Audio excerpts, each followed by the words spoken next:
The governor appreciated millions of children of Anambra State, describing them as Anambra's glorious future. Correspondent Ejike Abanafalden report taken from our studios. Thank you very much. Thank you.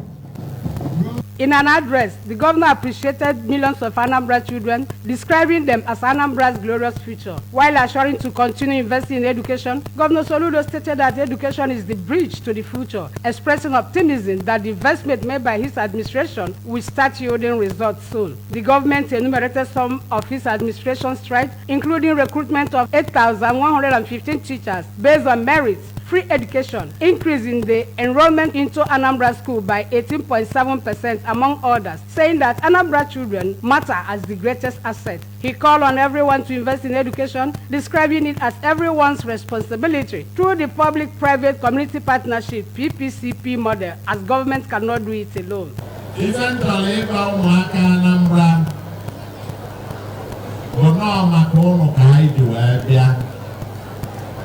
Makono kaidi amwanya na bane. Makono kaidi if I now collect as no tax or revenue and so on, we are putting them back on you because you are the guaranteed future for Anambra.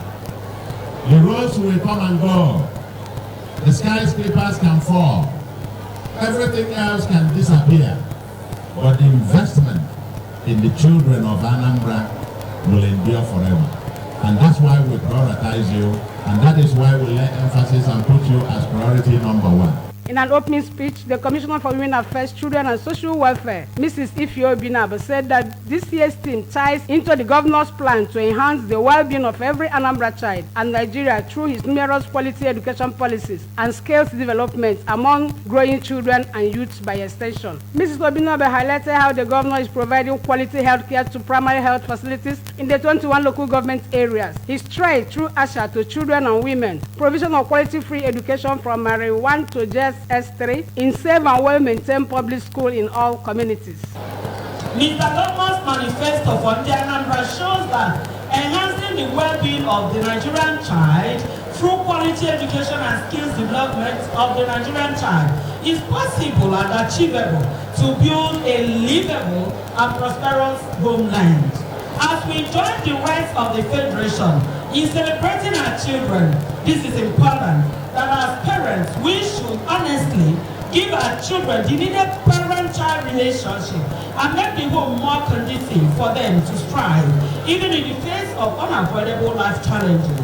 We must realize that our children are more vulnerable when there is mental meltdown in the home, school, or at any other place they may find themselves, and start encouraging them to speak out. The Speaker of the Children's Parliament, Honorable Victory Ekunife, who thanked the governor for implementing the plea during previous year's exercise, solicited for complete implementation of the Child Rights Act law.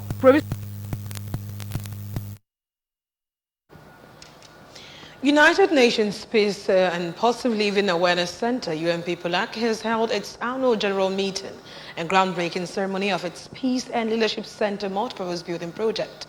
The project will feature a conference hall, an ADR room, executive meetings, seminar hall, International College of Peace Advocate Officers, Peace Education Tourism Officers, Executive Officers, among others.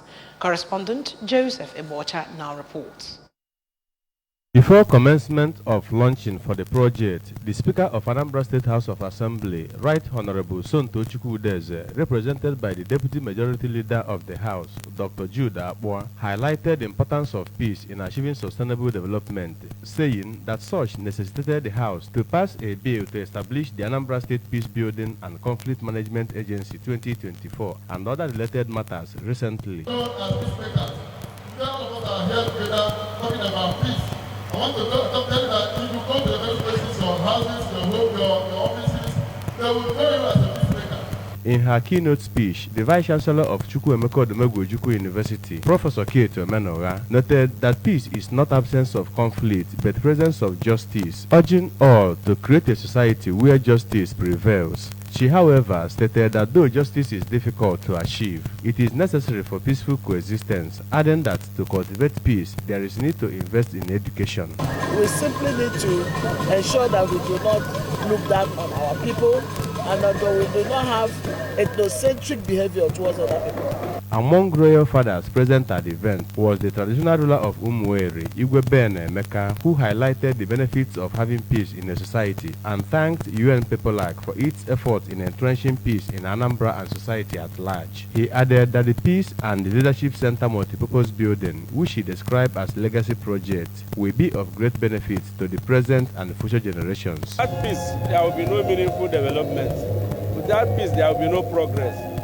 So let us join hands with His Excellency the Governor of Anambra State, Professor Charles Chukwuma Soludo, to make Anambra a peaceful and livable home for our people. Convener Bishop Dr. Ozioma Ozemena said the project would, among other things, bless humanity and society as it would provide for peaceful coexistence among people, be a pacesetter in peace advocacy, institutionalize ideals and rudiments for global peace, among other benefits. Some award recipients at the event, including Comrade Innocent Mba, Dr. K.O.B., Apostle Okechukwu Nnamdi, and the Malema Wanta, a librarian, promised to continue being advocates of peace in their areas for a better society. In Awka, Joseph Ebocha reporting for ABS News. The Special Marshal of the Federal Road Safety Corps, FRSC, has taken road safety campaign to Transport Company of Anambra Truckers Park, Unizik Junction, Awka, to enlighten drivers and road users present on important road safety signs to be aware of when plying and using the road. The State Coordinator and Anambra State Special Marshal of the FRSC, Mr. Patrick Isumai, represented by the Public Enlightenment Officer, Mrs. Isabella Maka, explained that the campaign was to make drivers know and be cautious of important road signs and to obey them in order to prevent road accidents. Correspondent Kenechukwu Chukwudi now reports. Mrs. Maka emphasized that campaign is going on across the zones, including taking the campaign to schools, which will be continuous. This is actually a campaign that is going on all across the zone. In fact, probably most likely the whole country. But in Anambra State, we have taken it to schools. Some time ago, we inaugurated 10 secondary schools, primary and secondary schools. We inaugurated road safety clubs in the schools. We gave them the signs and other materials, and we've been having interactions with them. So now we are also working with the drivers. We want to ensure that when they see a road sign, they understand it, interpret it, and act accordingly.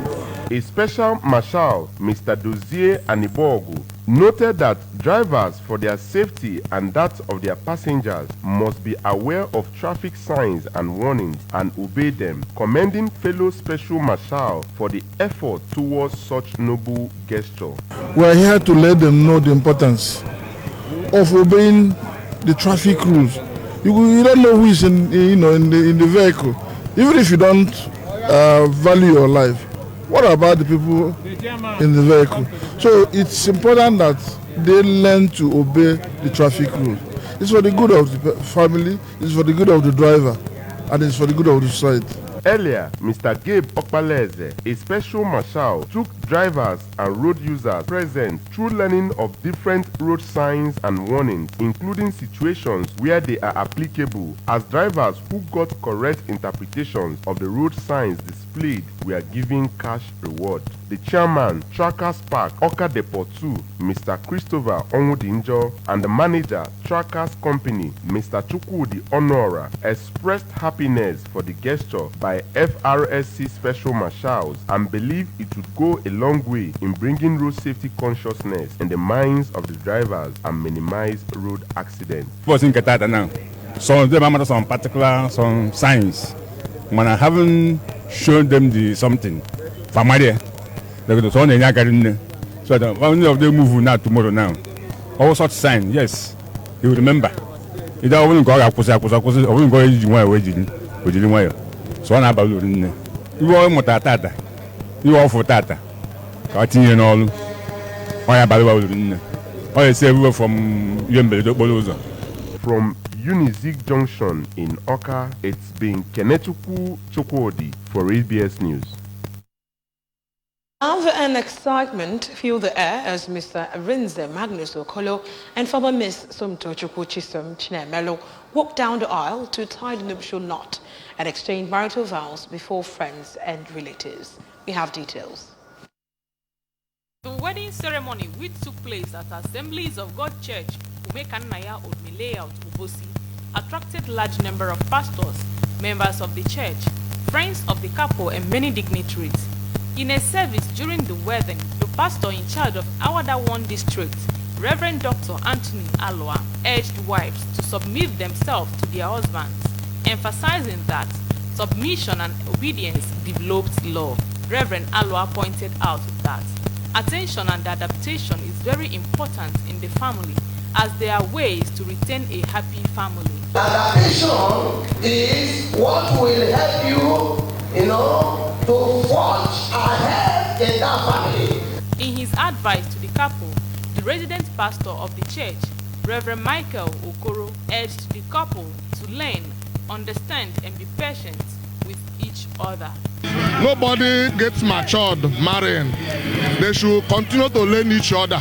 The father of the groom, Mr. Johnson Okolo, expressed gratitude to God for being alive to see his son get married, and advised them to trust God and work together in love. God will bless them. They will be alive to witness their own children's wedding. While the bride's father, Mr. Obiora Onyechi, advised them to respect each other and make decisions together.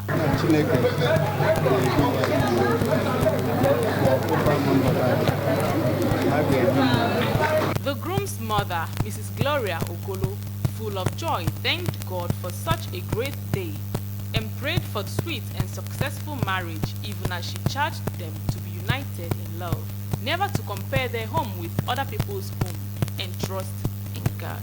The bride's mother, Mrs. Ifeyunwa Chinemelo, urged her daughter to be submissive and advised them not to entertain a third party in their marriage, but invite God in their home for proper direction. Chairman on the occasion, Mr. Amadi Ogwerinwa, urged them to toe their parents' footsteps and respect one another. Some of their well-wishers, Chief Cletus Fofo, Mr. Lazarus Ezechi, Ambassador Dr. Remy Oyoyo, and Mr. Ugochukwu Odenibu, advised the couple to raise a godly family. The groom, Mr. Okolo, and his bride, Somto Chukwu, thanked all who came to share in their joy and promised to love and cherish one another. Exchange of marital vows, signing of the marriage register, cutting of the wedding cake, and dance added glamour to the event. From Odmileya to Ubosi, If 914 reporting for ABS. President Bola Tinubu has signed the old national anthem bill as he marks 1 year in office. We have details. Nigeria, we hail thee, our own dear native land. Though tribe and tongue may differ, in brotherhood we stand. Nigerians old and proud to serve our sovereign fatherland. President Bola Tinubu has signed the old national anthem bill despite oppositions from Nigerians. The Senate President Godswill Akpabio announced this today during a joint session of the National Assembly. Speaker Tajuddin Abbas said the President Council addressing the National Assembly as June 12 is the official Democracy Day. The old national anthem was first heard on the 1st of October 1960 during the Independence Day celebration at Lagos. A report by the National Bureau of Statistics, NBS, indicates that over 24 million Nigerian children are involved in child labor, with 14.3 million of them engaged in hazardous work as of 2022. To bring an end to this and ensure that businesses are conducted In tandem with its guiding principles on business and human rights, the United Nations Information Office, in conjunction with the United Nations Human Rights Office, convened a dialogue on business and human rights in Abuja. The UN guiding principles on business and human rights unanimously approved the United Nations Human Rights Council to serve as international norms expected of all business conduct regardless of who mans it or where it is situated. Correspondent Equiajide now reports. The guiding principles defines concrete and actionable steps for governments and companies to meet their respective duties and responsibilities to prevent human rights abuses in company operations and provide remedies if such abuses take place. The resident representative of UNDP Nigeria, Ms. Elsie Atafua, said it would be difficult to achieve the SDGs without looking at the intersection between human rights, business, and women's empowerment. Atafua disclosed that the roles of women will be instrumental to the success or otherwise of the African Continental Free Trade Area she described as the biggest in the world with about 1.4 billion people. If the AFCFTA would succeed, and it has to succeed because there is no way we can talk about the prosperity of the continent and by extension Nigeria's prosperity without looking at women, the role they play, and the rights that we have to promote. The Chairman, House Committee on Commerce, Honorable Ahmed Munir, made a case for domestic staff in many homes, who he said are often shortchanged as they are never included in the minimum wage scale. For him, there must be a strong will to do the needful so as to change the narrative. We, first of all, to make that true change, we need to look at ourselves in the mirror first and foremost, and let us do what is possible to ensure that we do achieve these goals. So beyond lip service, we really need to get our act together. If not, we will not move forward as a society.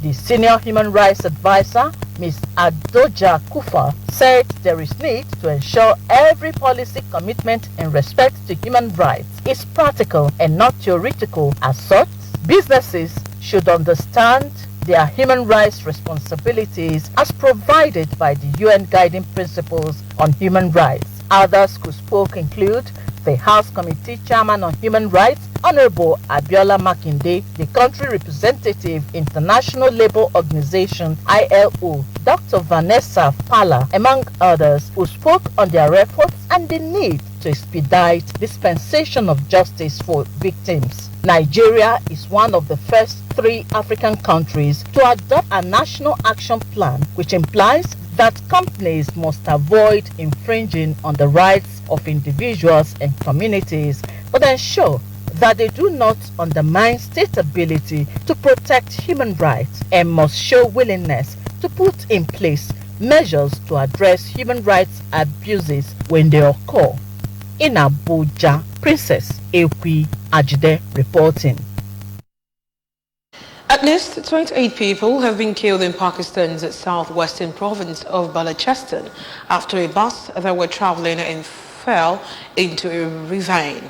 The bus from Talbot City in southern Balochistan was headed towards the provincial capital of Qatar after 750 kilometers to the north when it crashed in a mountainous region earlier today. And Nurullah Ezzazeh, a government health official in Washak district where the incident happened, confirmed the number of deaths, adding that a total of 54 passengers were traveling in the bus.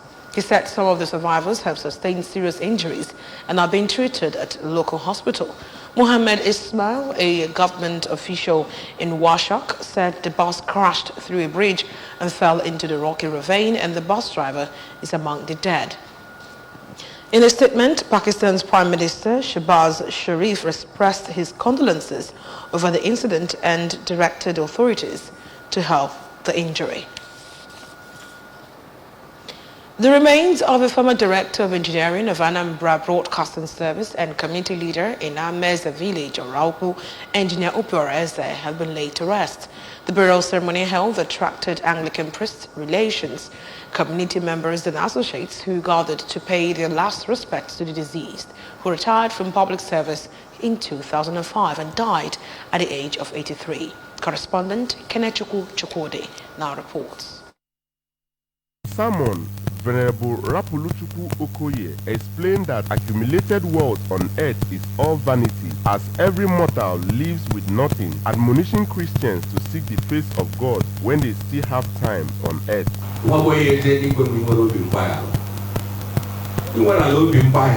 You cannot see Jesus. It's very, very impossible.